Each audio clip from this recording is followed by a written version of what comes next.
Я дуже вдячний кожному, хто сьогодні прийшов, підтримав. Ми це робимо для того, щоб світ знав, що є українська культура, кримсько-татарська.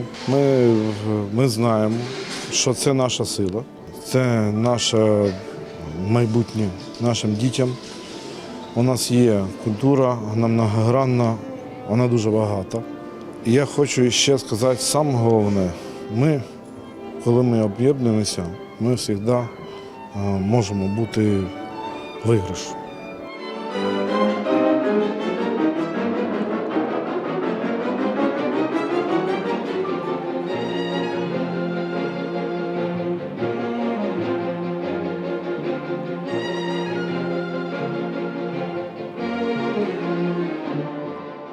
Щоб слухати цей концерт, треба закривати очі, і ти поринаєш, просто ти бачиш абсолютно все. Ти бачиш людей, бачиш місця, бачиш емоції, ти відчуваєш смак, відчуваєш запахи. Просто настільки переносить тебе в рідні краї, особливо зараз, коли ти відчуваєш цю боль, що ти не можеш туди поїхати.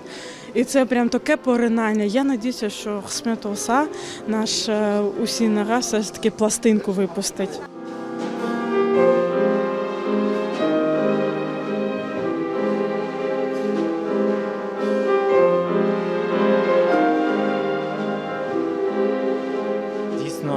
Бачиш Крим в кожній ноті і в той же час титанічна праця композитора, талановиті виконавці.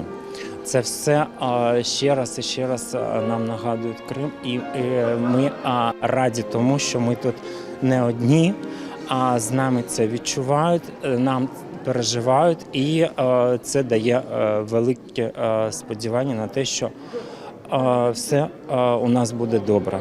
Ми сьогодні стільки красивого почули. Це дало нам такий заряд далі жити, творити, майстрити, далі жити.